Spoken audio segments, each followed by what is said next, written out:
Most of the time, change is a good thing. I think that's what it's all about. Embracing change. Being brave. Doing whatever you have to so that everyone in your life can move forward theirs. Welcome back to the Director's Corner, Ontario Soccer Weekly, the podcast where we dig into all things soccer related in Ontario to help educate and enlighten those in charge of our youth clubs and academies. I'm your host, Sanford Carabin, and today we put together a special edition of the podcast focusing on unpacking the recent updates to the grassroots standards in Ontario and Canada, and specifically the changes affecting the U4 to U13 age groups moving forward and what these changes really mean for clubs, coaches, players, and families. To keep the discussion focused, we'll be addressing two key areas. Firstly, an overview of the new Canada grassroots standards, what has changed from the Ontario grassroots matrix and when and how these standards will be rolled out, and how the U13 age group will be specifically affected. Let's get into it. So let's start with the basics. Canada Soccer has mandated that its national grassroots standards matrix be implemented across the country with all provincial associations starting this fall 2025. As with the current Ontario grassroots standards, it covers everything from roster sizes and field dimensions to training to game ratios and match day structures for all the grassroots ages, with one very major difference. The new standards include the U13 age group. Yes, that's correct. Grassroots is now considered to extend to U13, as opposed to what we have all been used to with grassroots pathway ending at U12.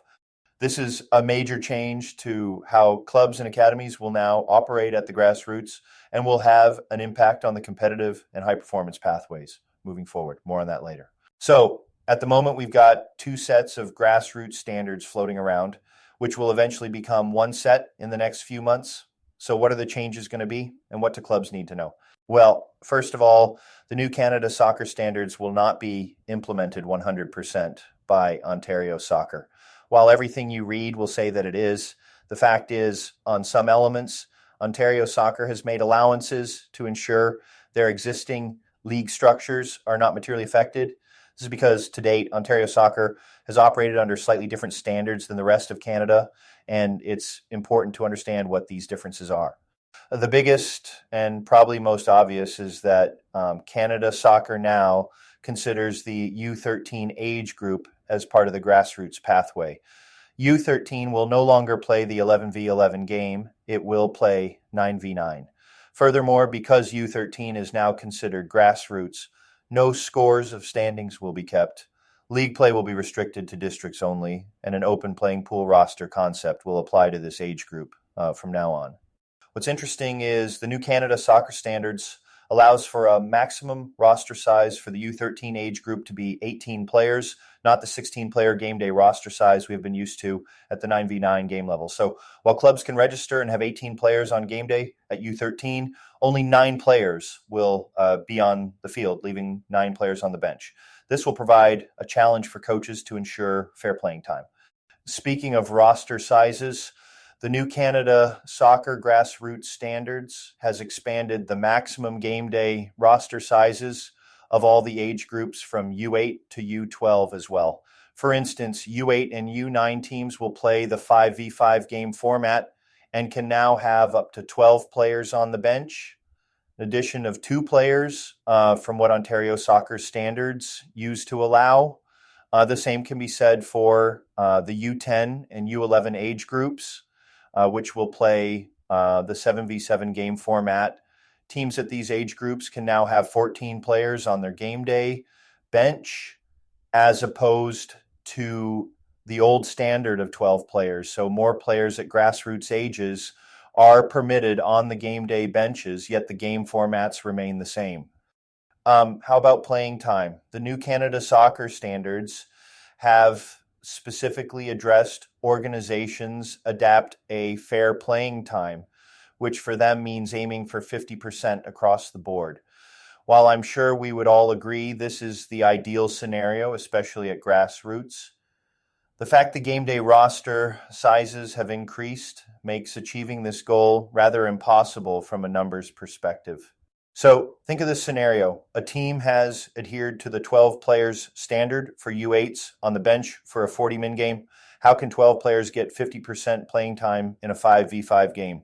The truth is, no coach can meet this every week, and hence, this is where we see the first element of flexibility with the new Canada standards. It says 12 player maximum, but in brackets says ideally a team should have only 10 players. So I'm not sure why it can't just stay at 10. No confusion, no issues. Kate? Moving on, some of the other notable changes to the new Canada soccer standards that organizations need to be aware of. The retreat line at the U12 age group, which is the first year of 9v9, is no longer going to be implemented. This is because players at 9v9 can drop into the box to begin play, just like the 11v11 game. Another change is that the quantity of memorable events. Current Ontario standards state a number of events per year, while the new Canada standards reference a number of events per season. Considering we have a winter and summer season, does this mean teams will be permitted to do more memorable events? The answer is no one knows. I asked Ontario Soccer specifically about this last week and was told they are waiting on the technical advisory committee to clarify. I guess we will wait and see. Other changes include the practice to match ratios. The new standards allow for additional training time at the youngest ages. For instance, at U8 and U9, the new practice to match ratio can be as high as 3-1, whereas in past it was 2-1. Ball sizes at some grassroots age groups have been adjusted. There is no longer a provision to use a larger light size ball. For instance, at U10 and U11, the ball size is 4. You can no longer use a light sized 5 ball. This is because the light-sized options were inconsistently used, and I'm told there are not enough suppliers for these balls to ensure consistency across the country. So that's 90% of the changes you need to know about. However, I want to circle back to the U13 group and more specifically address how Ontario Soccer is interpreting this element of the new Canada Grassroots standards.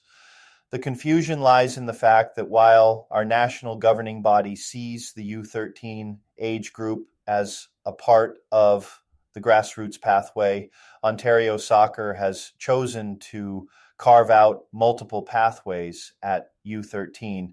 The first pathway at U13 will be played at the district level in Ontario. Each district will simply extend its current grassroots programming that ends at U12 to now end at U13. This will be considered grassroots soccer, and teams will play the 9v9 format within their own district boundaries. At the same time, a second pathway, which is the OPDL, will also run at U13, as it is currently doing. Only OPDL organizations will be permitted to enter teams in this league that will also play 9v9. It's worth noting that OPDL clubs will be permitted to enter teams in both pathways, whereas non-OPDL clubs will only be permitted to enter teams at the district level pathway. So how will all this work? Quite simply, it will be confusing for the average parent, so I will try to explain. In Ontario, the high performance pathway, which is called the OPDL, is essentially a pathway that elite level players graduate to at the completion of the grassroots pathway. In Ontario, that begins at the U13 age group, which according to the new Canada grassroots standards should still be grassroots. It will seem then, for the outsider looking in, that Ontario soccer is not completely aligning with Canada soccer at the U13 age group. Yes, it will adapt the 9v9 game format at U13, but it is not prepared to change the age at which it starts its high performance pathway to the U14 age group, as other provinces in Canada have done to ensure full alignment with the new Canada soccer standards. Furthermore, the proposed OPDL league at U13 doesn't appear to align completely with the new standards in several areas. For instance, up till the end of the U13 age group, organizations are not permitted to conduct any formal talent identification programs. Well, then, how do clubs and academies select players for their U13 OPDL teams? Think that one through. Also, it's evident that the travel time standards cannot be met at the U13 age group because the OPDL League includes teams from Windsor to Ottawa to Niagara, which obviously exceed the 60 minutes one way for the majority of the franchises in OPDL. So, why the discrepancies, and how do organizations explain this to their respective memberships? The answer, it could be argued, seems to be a combination of structural and financial. OPDL clubs are mandated to enter teams at the U13 age group. Historically, this is the age group where the largest number of team entries come from in the OPDL.